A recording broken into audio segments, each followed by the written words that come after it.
क्या मनुष्य को पूर्व जन्म का कर्ज भी चुकाना पड़ता है? एक दिन प्रवचन करते हुए गुरु प्रेमानंद जी महाराज बोले, प्रेम प्रभु का बरस रहा है, पी ले अमृत प्यासे। सारे तीरथ तेरे अंदर, बाहर किसे तलाशे। कण कण में हरि, क्षण क्षण में हरि, मुस्कानों में असुवन में हरि। मन की आंखें हमने खोली तो ही दर्शन पाएंगे। पता नहीं किस रूप में आकर नारायण मिल जाएंगे। उनका यह प्रवचन सुनकर सभी शिष्य मंत्रमुग्ध हो गए। इसके बाद कुछ शिष्यों ने अपने मन में उठ रहे कुछ प्रश्नों को गुरुजी के समक्ष रखा। वह बोले, गुरुजी, हम जानना चाहते हैं कि क्या पृथ्वी लोक पर मनुष्य को पूर्व जन्म का कर्ज भी चुकाना पड़ता है, और मृत्यु के बाद मनुष्य की आत्मा अपने साथ वह कौन कौन सी चीजें हैं जो साथ लेकर जाती है, तथा उन सभी का प्रभाव मनुष्य की मृत्यु के बाद किस तरह से रहता है। मुस्कुराते हुए गुरुजी ने कहा, शिष्यों, आज आपने जो प्रश्न किए हैं वह समस्त मानव जाति के कल्याण हेतु अत्यंत महत्वपूर्ण है। यह सत्य है कि इंसान को अपने पूर्व जन्म का कर्ज अवश्य ही चुकाना पड़ता है, और मृत्यु के बाद भी कुछ ऐसी चीजें हैं जो आत्मा के साथ में ही रहती हैं, और उनका प्रभाव मनुष्य के दूसरे जन्म पर भी पड़ता है। शिष्य बोले, कैसा कर्ज होता है जो अगले जन्म में भी चुकाना पड़ता है, और वह कौन कौन सी चीजें हैं जो अगले जन्म में भी प्रभाव डालती हैं। गुरुजी कहते हैं, बच्चों, आज मैं आपको इसी विषय में एक कथा सुनाता हूँ। आप इस कथा को ध्यान से पूरा सुनेंगे तो आपको आपके सभी प्रश्नों के उत्तर अवश्य ही मिल जाएंगे कि पूर्व जन्म का कर्ज क्यों चुकाना पड़ता है। इससे पहले मैं आपसे एक बात जानना चाहता हूँ, क्या कारण है कि फूहड़ नृत्य और फूहड़ व्यंग के वीडियोस पर अत्यधिक लाइक और कमेंट आते हैं, जबकि इतनी मेहनत से बनाए हमारे धर्म और ज्ञान वाले वीडियोस पर हमारे प्रिय धर्मी भाई बंधु और माता बहनें लाइक करने और कमेंट लिखने का अल्प समय भी नहीं दे पाते। आपसे प्रार्थना है कि हमारे प्रोत्साहन के लिए अपना सहयोग दीजिए।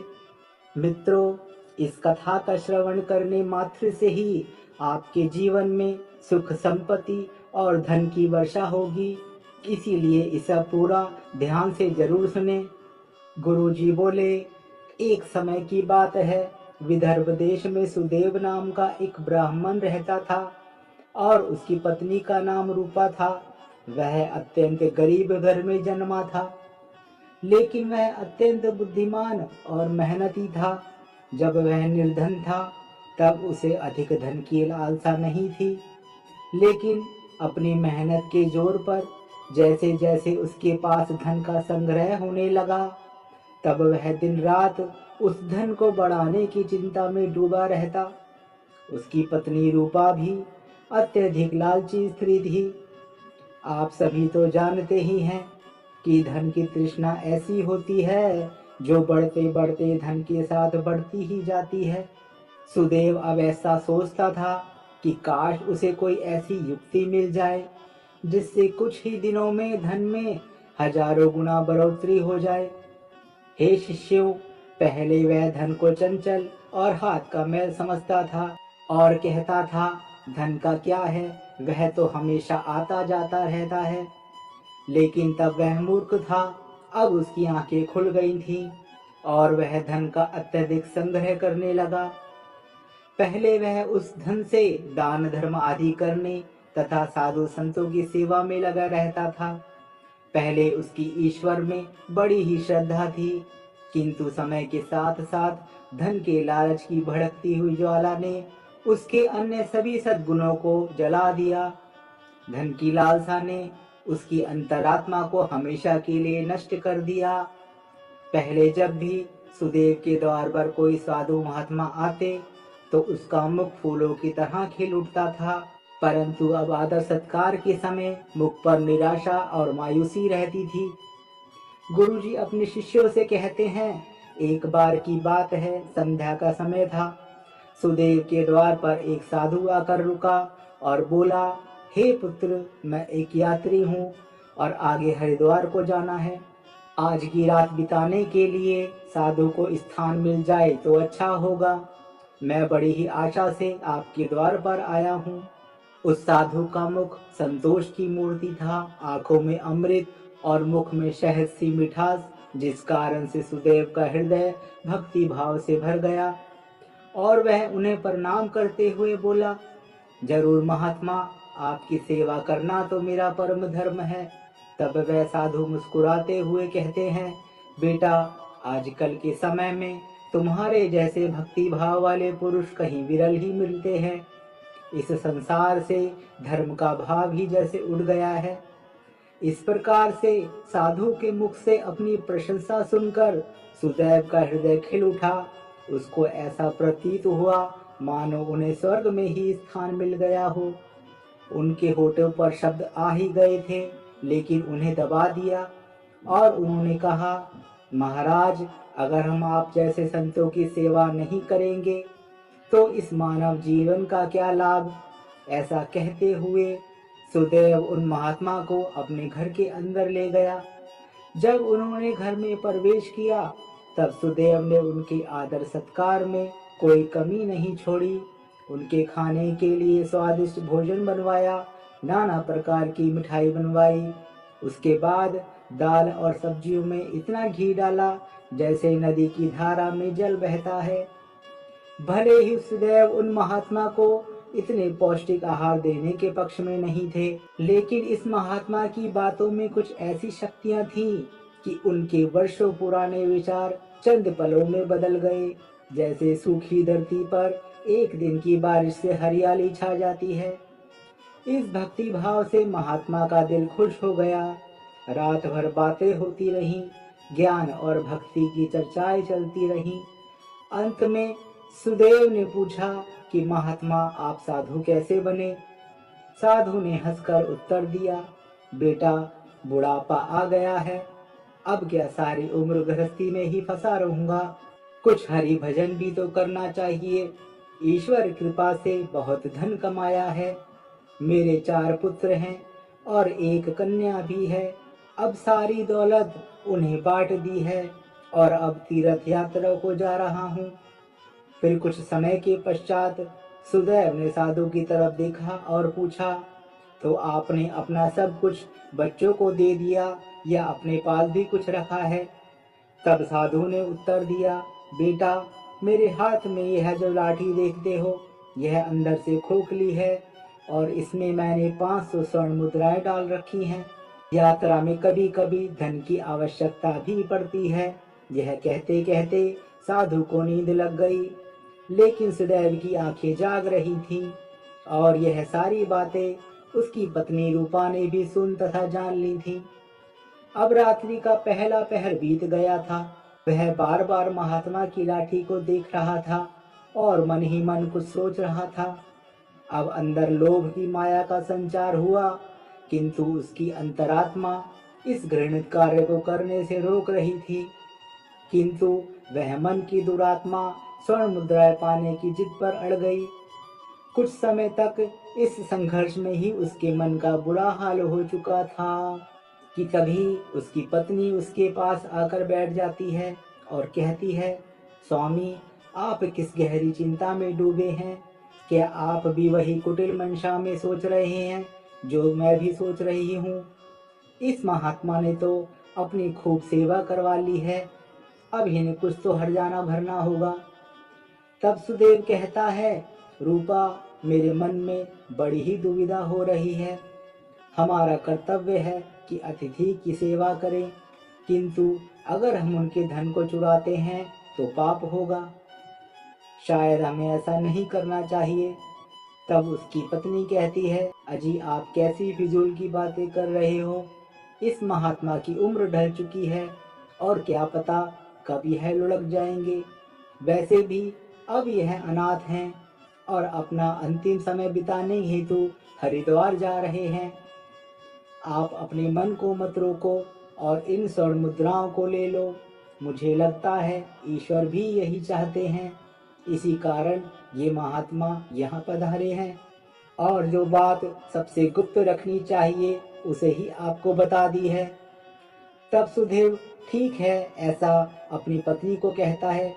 गुरुजी महाराज अपने शिष्यों से कहते हैं, अंततः लोभ ने धर्म को हरा दिया। सुदैव ने लाठी उठाई पर उसके हाथ पैर कांप रहे थे। उसकी अंतरात्मा ने एक बार फिर से फड़फड़ाना शुरू कर दिया, लेकिन लोभ के दृढ़ हाथों ने उसे दबा दिया। तभी सुदैव और रूपा ने लाठी खोली और उसमें से स्वर्ण मुद्राओं को निकाल लिया और उनकी जगह सामान्य लोहे के सिक्के भर दिए। अगले दिन प्रातः सुबह महात्मा सुदैव और उसकी पत्नी की आज्ञा लेकर स्नान आदि करके अपनी यात्रा के लिए तैयार हो गए। किंतु अभी भी सुदैव का दिल धड़क रहा था। उन्हें डर लग रहा था कि कहीं साधु को शक न हो जाए। इस ख्याल से उनका चेहरा पीला पड़ा जा रहा था, लेकिन महात्मा को इस बात की कोई खबर ही नहीं थी। वह तो हंसते हुए बातें कर रहे थे और रात की मेहमान नवाजी के लिए बार बार धन्यवाद दे रहे थे। अपितु जाते समय सुदैव ने कहा, महात्मा जी, मेरे यहाँ कोई संतान नहीं है। कृपया भगवान श्री कृष्ण से प्रार्थना करें कि उनके जैसे ही हमारे यहाँ संतान हो जाए। वैसे तो हम पापी हैं, हमारी प्रार्थनाओं का कोई असर नहीं हो सकता, किंतु आप तो महात्मा हैं, भगवान आपकी बात जरूर सुनेंगे। तभी मंद मुस्कान के साथ महात्मा ने उत्तर दिया, सुनेंगे या नहीं यह तो वही जाने, लेकिन मैं तुम्हें आशीर्वाद देता हूँ कि भगवान श्री कृष्ण तुम्हें संतान दे। इतना कहकर वह महात्मा वहां से चले गए। गुरुजी महाराज अपने शिष्यों से कहते हैं, अब जैसे सुदेव के सिर से एक बड़ा बोझ हट गया था। उन्हें ऐसा लगा जैसे महात्मा के जाने के साथ ही उनके दिल से एक पत्थर हट गया हो, किंतु वह दोनों पति पत्नी इस चोरी के फल से नहीं बच सकते थे। यह बात सुदैव का मन और मस्तिष्क भी अनुभव कर रहे थे, परंतु वह इस चोरी के प्रकट होने से वह बहुत डरते थे।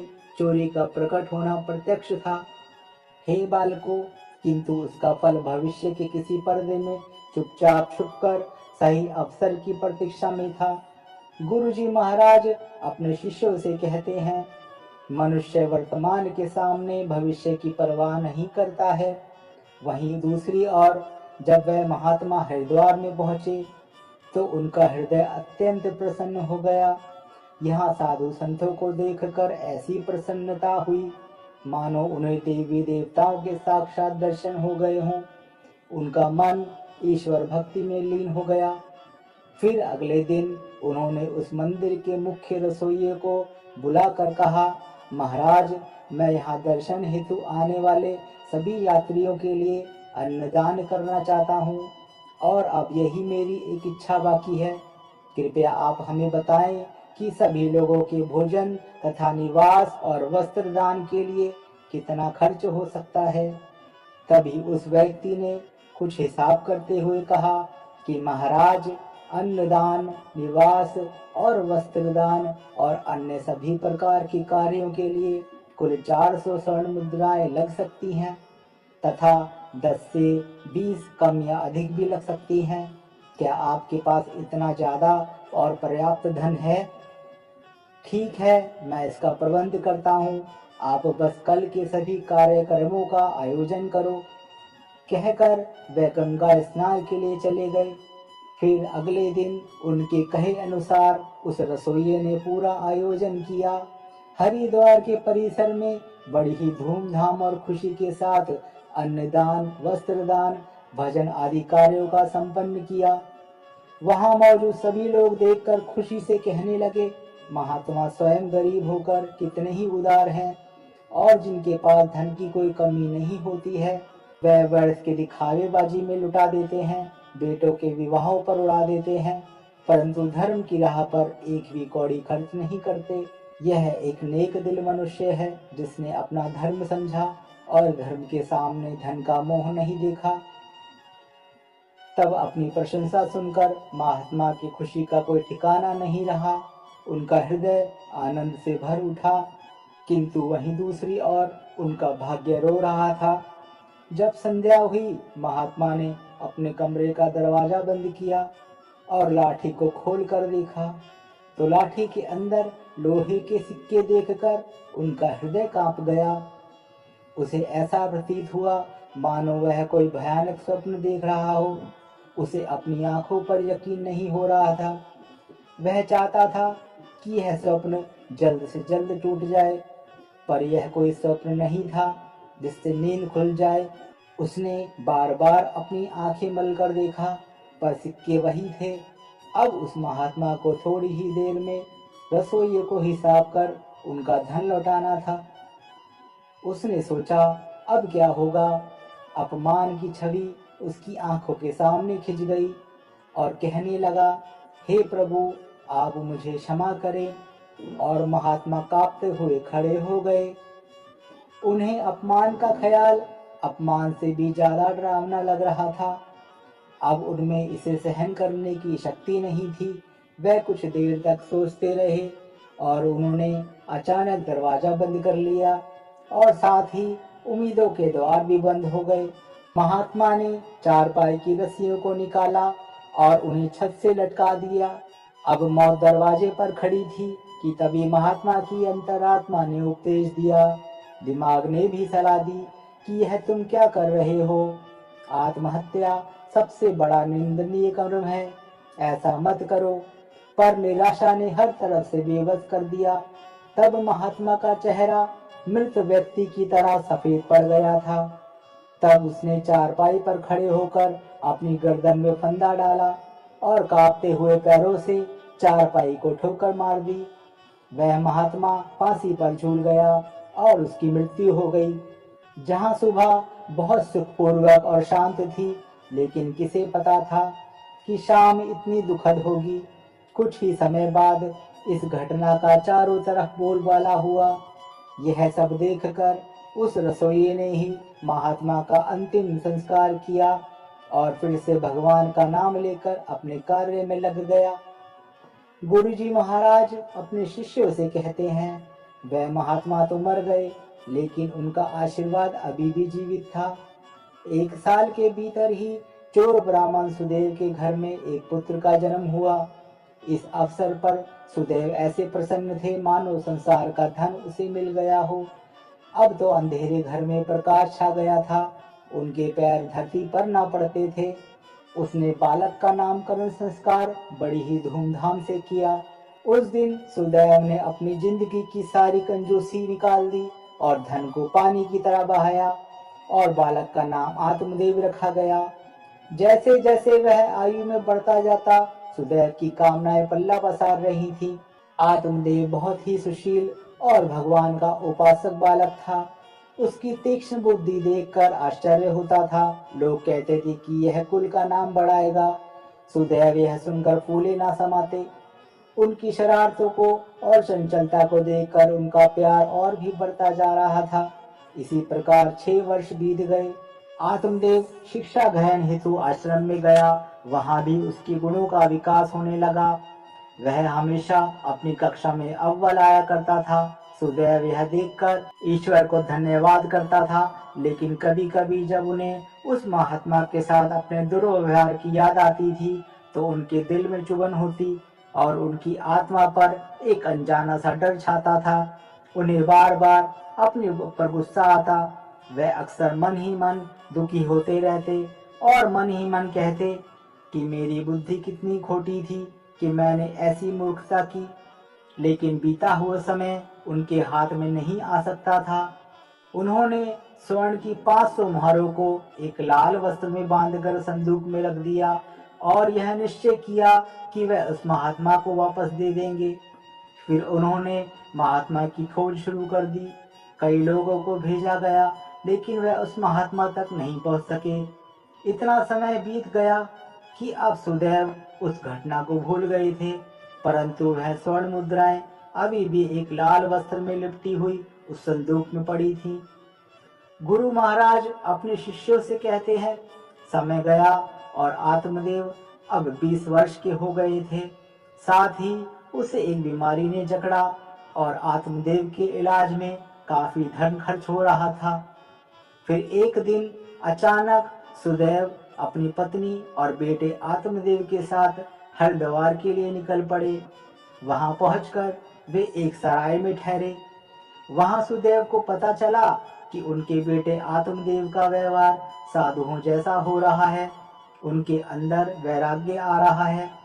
वह दिन रात साधुओं के डेरे में समय बिताता और जब भी किसी दीन दुखी या गरीब को देखता तो उसकी मदद करता था। इसे देखकर सुदैव बहुत परेशान होते थे, पर वह कुछ कर नहीं पाते थे। आत्मदेव उनकी इकलौती संतान थी। उसका मुख देखकर सुदैव का क्रोध शांत हो जाता। वह बहुत सोचते थे, परंतु आत्मदेव की इस स्वभाव का कारण उन्हें समझ में नहीं आता था। फिर दूसरे दिन संध्या के समय आत्मदेव भजन कर अपने सराय की तरफ लौट रहा था कि रास्ते में एक बूढ़ा आदमी उसे रोता हुआ मिला। तब आत्मदेव ने आश्चर्य से पूछा, भाई रोते क्यों हो? तब वह बूढ़ा कहने लगा, बेटा क्या कहूँ, कहते हुए लज्जा आती है। अगर तुम जानना ही चाहते हो तो सुनो, मैं गंगा जी में डूबकर अपना जीवन समाप्त करने जा रहा हूँ, क्योंकि मुझे व्यापार में घाटा हुआ है और मेरे सिर पर बहुत सा कर्ज है। आत्मदेव कहता है, पर यह तो छोटी सी बात है। उस बूढ़े व्यक्ति ने अजीबोगरीब नजरों से आत्मदेव की ओर देखते हुए कहा, मुझे अपना कर्ज चुकाना है, नहीं तो मेरे पास आत्महत्या करने के अलावा कोई विकल्प ही नहीं है। तब आत्मदेव कुछ देर तक चुप रहे। यह मौन उस दुर्भाग्यशाली बूढ़े व्यक्ति के लिए एक उम्मीद बन रहा था।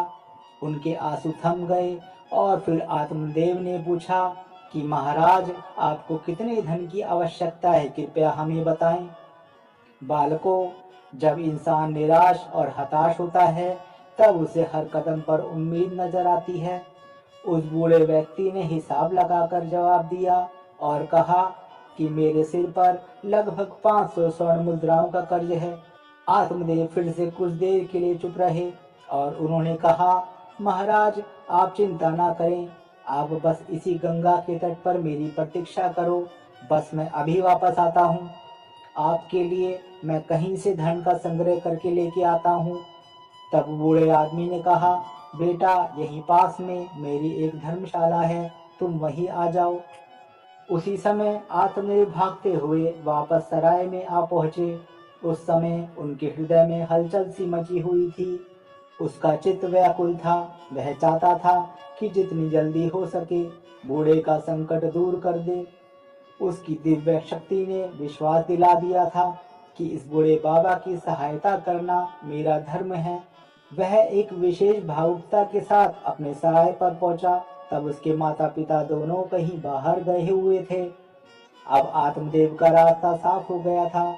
उसने संदूक पर जो ताला लगा था उसे एक पत्थर से तोड़ दिया, फिर से संदूक को खंगालना शुरू कर दिया। निराशा ने अपनी जगह बना ली थी, लेकिन आशा ने बंधन बांध दिए थे। तभी अचानक आशा की एक किरण नजर आई। आत्मदेव के हाथ में वह लाल वस्त्र आ गया। उन्होंने उसे कांपते हाथों से खोला और उनका दिल कमल की तरह खिल उठा। उस रुमाल में पूरी 500 स्वर्ण मुद्राएं थीं। यह वही सोने की मुद्राएं थीं जिन्हें सुदैव ने कभी एक महात्मा से चुराया था। जब मुद्राओं की गिनती की तो वह पूरी 500 ही निकली।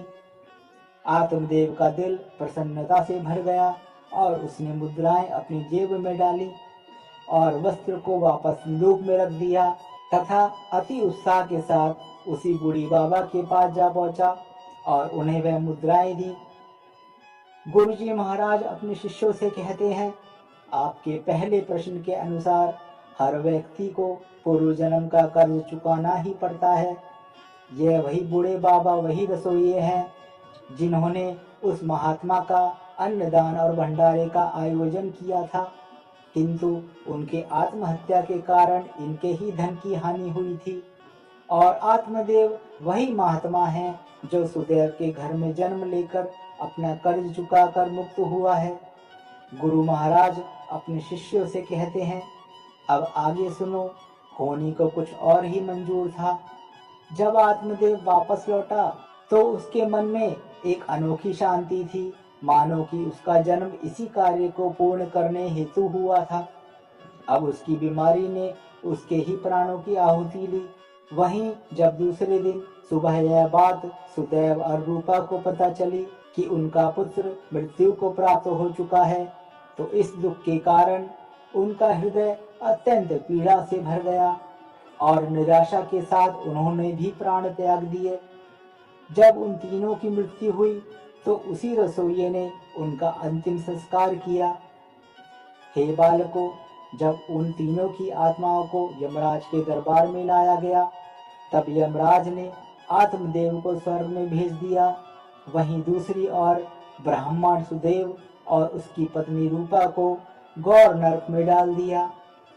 तत्पश्चात उन दोनों को ही अपाहिज बनाकर धरती लोक पर कुत्ते के रूप में जन्म देकर वापस भेज दिया। जो भी मनुष्य अपने जीवन में कर्ज नहीं चुकाते हैं, उन्हें जन्म जन्मांतर तक कष्ट भोगने पड़ते हैं। इसीलिए मनुष्य को चाहिए कि कभी भी किसी प्रकार का एहसान और कर्ज हो, उसे चुकाना ही चाहिए। गुरु महाराज अपने शिष्यों से कहते हैं, आपके दूसरे प्रश्न के अनुसार मृत्यु के पश्चात भी 5 ऐसी चीजें हैं जो शरीर का साथ नहीं छोड़ती हैं और मृत्यु के पश्चात भी उस आत्मा के साथ ही रह जाती हैं। यानी मृत्यु के पश्चात जब आत्मा दूसरे शरीर में प्रवेश करती है तो यह चीजें आत्मा के साथ उस नए शरीर में प्रवेश कर जाती हैं। कामना वह पहली चीज है जो मनुष्य की मृत्यु के साथ ही रहती है और अगले जन्म में भी उसके साथ रह जाती है। दूसरी है कर्म। मनुष्य इस जन्म में पुण्य कर्म और अच्छे कर्म करता है तो अगले जन्म में भी उस मनुष्य को सुख शांति और समृद्धि की प्राप्ति होती है। वहीं अगर वह मनुष्य बुरे कर्म या कुकर्म करता है तो अगले जन्म में उस मनुष्य को नरक रूपी जीवन व्यतीत करना पड़ता है, जिस कारण यह कहा जाता है कि कर्म की गति ऐसी होती है कि 7 जन्म तक पीछा नहीं छोड़ती है। तीसरी है वासना। वासना भी कामना का ही एक प्रकार है। वासना एक ऐसी चीज मानी जाती है जिसका कोई भी अंत नहीं है। मृत्यु की चौखट पर आए हुए लोग भी वासना से मुक्त नहीं हो पाते हैं। इस सांसारिक सुख की चाहत और काम की इच्छा वासना कहलाती है। मन शांति और ज्ञान ही एकमात्र वस्तु है जो वासना से मुक्ति दिलवा सकती है। चौथी है स्मृति या ज्ञान। बुद्धिमान मनुष्य हमेशा ही बुद्धिमान और विवेकशील रहते हैं, जिसके कारण से उन्हें जल्दी मुक्ति की प्राप्ति होती है। और 5वीं बात है कर्ज। यह एक ऐसी चीज है जो मनुष्य के मरने के बाद भी उसका पीछा नहीं छोड़ती है। अगर किसी से कर्ज लिया है तो उसे मरने से पहले चुका देना चाहिए। लिया गया कर्ज और दिया गया कर्ज जन्म जन्मांतर तक उस मनुष्य के साथ ही रहता है। अगर कोई मनुष्य कर्ज लेकर मरता है तो उसका कर्ज परलोक में वापस मांगा जाता है, साथ ही उसे अपने कर्ज की सजा भी दी जाती है। इतना ही नहीं, पुनर्जन्म में उस कर्ज के भरण के तौर पर उस मनुष्य के शरीर के किसी हिस्से को अपंग या अपाहिज बना दिया जाता है।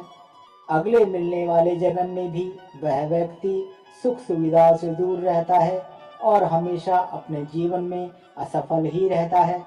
इतना कहकर गुरुजी सभी शिष्यों को आशीर्वाद देते हैं और शिष्य भी अपने प्रश्नों के उत्तर पाकर खुद को धन्य मान रहे होते हैं। मित्रों, तो उम्मीद है आपको यह कथा कहानी पसंद आई होगी। वीडियो को लाइक जरूर करें और कमेंट में जय श्री लक्ष्मी नारायण अवश्य लिखें। साथ ही चैनल को सब्सक्राइब